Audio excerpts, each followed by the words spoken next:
The Pixel 9 Pro Fold is my favorite new foldable phone, and it's all about the way it looks and feels. It looks like a normal phone, it feels thin and not bulky, and it's incredibly fun, whether I keep it open or closed.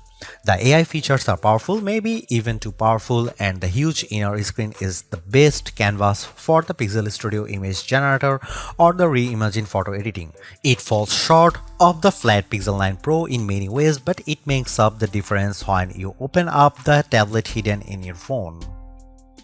Google is making three big claims about the Pixel 9 Pro Fold design. This is the thinnest foldable phone you can buy. The inside screen is biggest display ever packed into a phone. This is also the most durable foldable Pixel phone yet. At least one of those claims seems highly suspect. When I showed the Pixel 9 Pro Fold to iPhone toting friends and family, they were all amazed without fail. It's the first foldable that looks normal. They all said, how normal? It isn't just that the front is the exact same size and shape as Pixel 9. Being thin helps a lot. The Pixel 9 Pro Fold is so thin that it's less bulky than my iPhone 15 Pro Max if I keep the iPhone in a case. On the other hand, the big cover display means the Pixel 9 Pro Fold has the biggest inner display on any foldable phone, even bigger than the Honor Magic V3 that I can't buy. It has a noticeable bezel, but it isn't thick or silly looking, like the pool deck surrounding the original Pixel Fold. The crease on the inner screen is still a crease, just as with every foldable phone I have seen. The crease gets less noticeable with every new foldables, but it's still there. What can you do? The Pro Fold does have the nicest hinge I have seen, with the fewest bits poking through the mechanism. The Pixel 9 Pro Fold has a normal cover display. It's the same display as on the Pixel 9, and sometimes being normal counts for a lot. On a foldable phones, it counts every time you don't feel like opening the phone. If the cover display is weird, the phone isn't as fun to use. The Pro Fold cover display is incredibly bright and colorful, and I could barely see the difference between these phones and my Pixel 9 Pro. The inner display is like a dream. It's nearly a square, so unfortunately movies don't usually fill the big screen, but videos and shows still look bigger and better inside than out. Web pages are much easier to read and navigate. Maps are an entirely new world of navigation, but photo editing is the star of the show. It's so much easier to edit photos on the big Pixel 9 Pro Fold inner display that I am surprised Google doesn't show every AI demonstration on its foldable. If you are questioning the fun and utility of AI tools before, seeing them on the big display makes things more clear. Whether I am chatting with Gemini, writing an email in Gmail, or adding a volcano to my photos of Central Park, the Pro Fold is the best Google phone to use by far.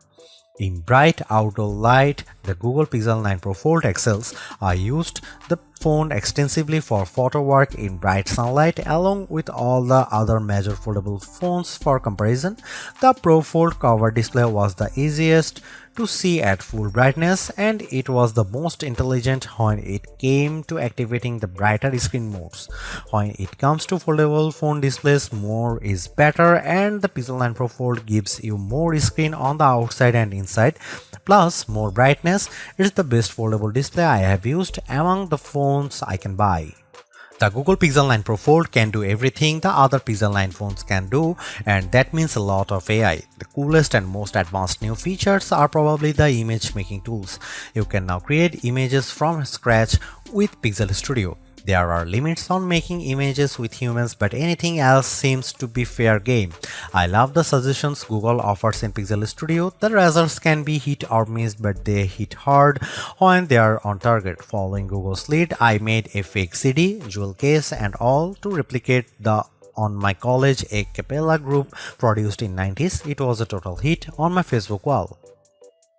I also made some violent images featuring Winnie the Pooh and Mickey Mouse. I have Winnie the Pooh doing drugs with ear and Mickey Mouse in images that would be offensive to a number of religious groups. I won't publish them here because they are horrible and there should be no way to easily create them, but apparently Google isn't so concerned. We'll see if there are stronger guardrails eventually, but at press time this is still possible. Right now it's so easy to make these images, I don't even have to say Mickey Mouse, I can just say Mickey and get a near perfect result. There are also some very powerful image editing tools in Google Photos on the Pixel 9 Pro Fold, including the new Reimagine tool. The possibilities are really endless for this tool, but I have a simple concept to highlight below. I took a basic set of train tracks that I came across in Stamford, Connecticut. I used Google Photos to remove the tracks and I gave myself a nice pond with a swan as well as an exclusive swimming pool. You can see the results below. Actually, that's not entirely true. See, the Google photo with the train tracks was also a fake. The original is the plain open field at Fort Stamford. As seen below, I added the train tracks with the Reimagine tool. They are so real that Google was able to follow the curve of the hill and Google added the shade from the tree onto the tracks. There's even a random fenced off area I didn't ask Google to make. My point is that this software is very good at what it does. It does a much better job than I ever could have managed using Photoshop. The images it creates are not labeled AI creations in any way. There is no EXIF data, the information that usually identifies the camera and lens used to create a photo. The images are stored as simple JPEG files with a nondescript file name. There is no easy way to know they are fake unless you know they are fake. Honestly, I am tired of litigating AI every time a new phone comes out. Instead, I'll point you to my friends at the Barge who used the Reimagine tool to add corpse and potential insurance fraud to photos. You can decide for yourself if this is bad. One of the cool things about the Pixel 9 lineup is the most affordable model has the same cameras as the Pro model. The Pixel 9 has the same 50 megapixel main camera and 48 megapixel ultra-wide as the Pixel 9 Pro and Pixel 9 Pro XL.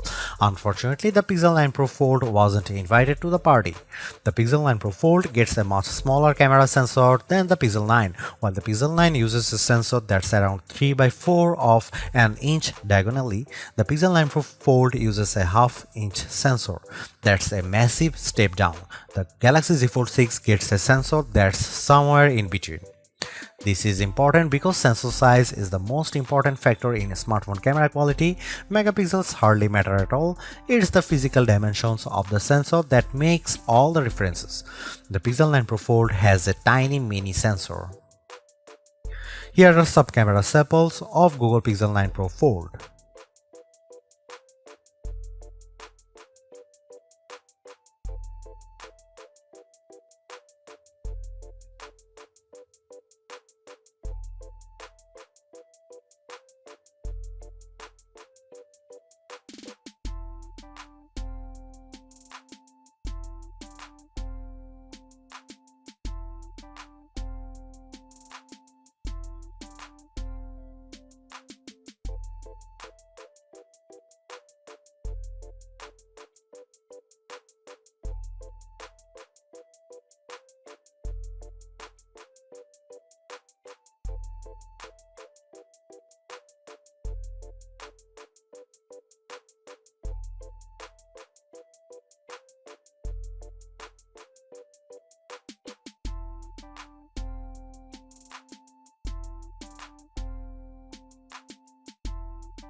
Take a deep breath. The Tensor G4 chipset is just fine.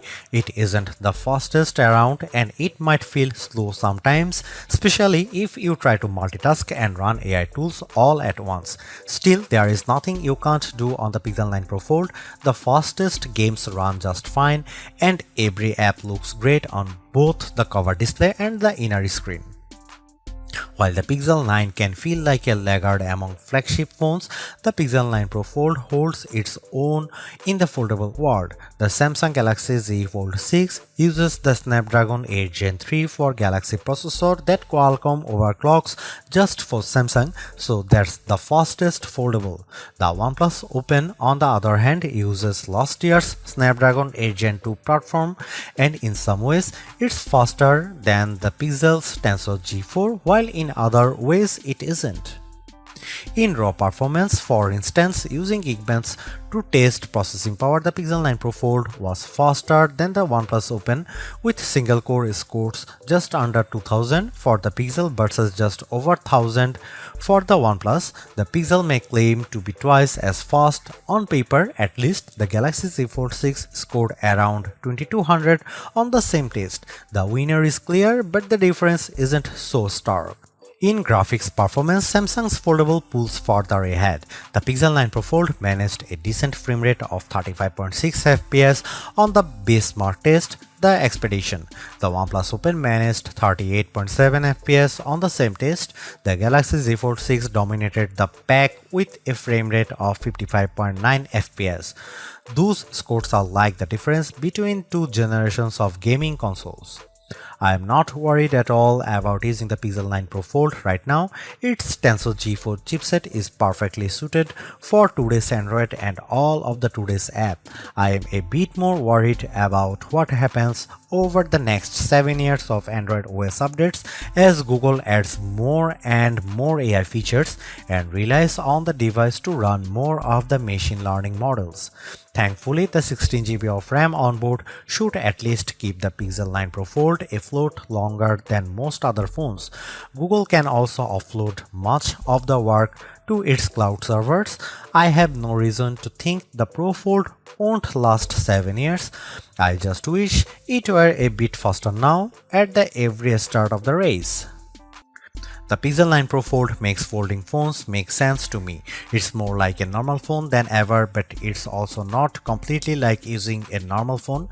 By opting for a phone that folds, you are still making trade-offs. Particularly in the camera hardware, the phone's long-term durability is also an unknown. Literally no one has owned a Pixel folding phone for more than a year at this point. Foldable ownership isn't for the faint of heart. But the Pixel 9 Pro Fold is the most rewarding folding phone I have ever used. Using the phone while it's closed feels way less cumbersome and much more normal than the previous Pixel Fold or a Galaxy Z Fold. That makes using the big inner screen feel that much more rewarding. I don't feel like I am putting up with a bulky phone the rest of the time to get the experience. This foldable comes with its trade-offs, the downgraded camera hardware, durability concerns, and oh yeah, the $1800 it costs. But I think Google made the right trade-offs here to optimize the inner screen experience. It's an experience that I'll miss when I switch back to the next slab style phone that I test on that foldable fans, and foldable curious will find very rewarding too, because goddamn, this is a nice phone.